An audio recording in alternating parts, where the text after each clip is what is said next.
मधुबाला की खूबसूरती का मुकाबला आज भी कोई नहीं कर पाया है। मधुबाला जितनी सुंदर कैमरे में लगती थी, उससे कई अधिक सुंदर वो असल में थी। कैमरा भी उनकी सुंदरता को कैद नहीं कर पाता था।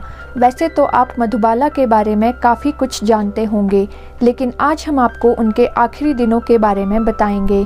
23 फरवरी 1969 को लंबी बीमारी के कारण उनकी मृत्यु हो गई थी। चलिए कहानी को थोड़ा पीछे ले चलते हैं।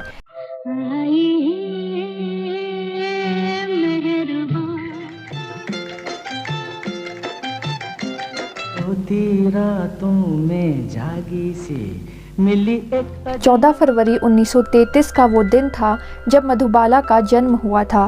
पहले मधुबाला का नाम मुमताज़ जहां दहलवी था। फिल्म बसंत से फिल्म इंडस्ट्री में मधुबाला ने कदम रखा। इसके साथ मधुबाला अपने अफेयर्स के कारण भी काफ़ी चर्चाओं में बनी रही। दिलीप कुमार के साथ मधुबाला काफ़ी चर्चाओं में रही, पर दोनों की शादी नहीं हो पाई थी। मधुबाला काफ़ी ज़्यादा बीमार भी रहा करती थी। उनके दिल में छेद था। इसके साथ ही उनके फेफड़ों में भी कुछ दिक्कत थी।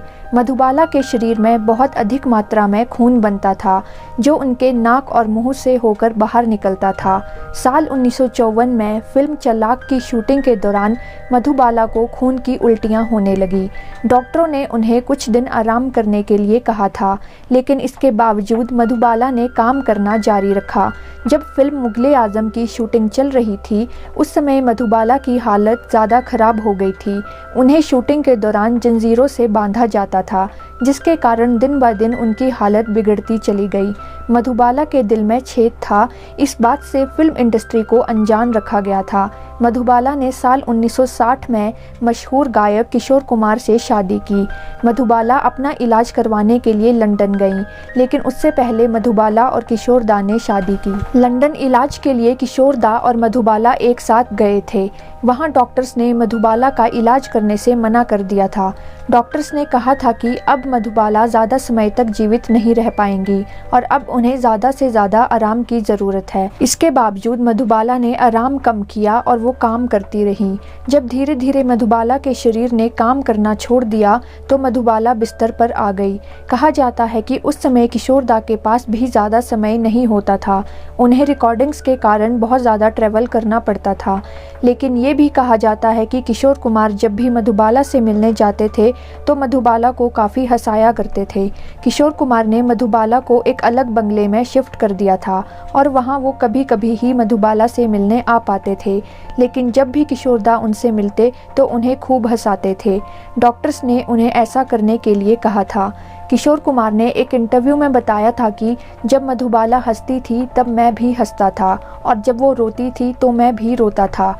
मधुबाला जब काफ़ी ज़्यादा बीमार थी, तब हॉस्पिटल में उनसे मिलने दिलीप कुमार भी आए थे।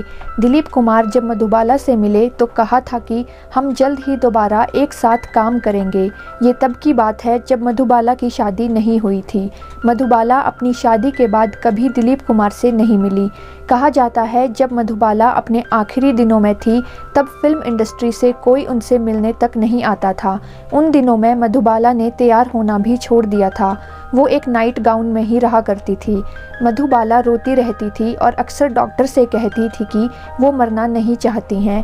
कहते हैं कि अपने आखिरी वक्त में वो बिल्कुल हड्डियों का ढांचा बनकर रह गई थी। उनके शरीर में खून की मात्रा ज़्यादा हो गई थी, जिस कारण से डॉक्टर उनके शरीर से खून निकालते थे। वो हर समय खांसती रहती थी और अगर उन्हें ऑक्सीजन नहीं दी जाती थी तो उनकी सांस फूलने लगती थी। आखिरी समय में मधुबाला को पीलिया हो गया था। 22 फरवरी की आधी रात को मधुबाला को छाती में तेज दर्द होने लगा और उन्हें हार्ट अटैक आ गया। 23 फरवरी की सुबह 9:30 बजे मधुबाला की मृत्यु हो गई।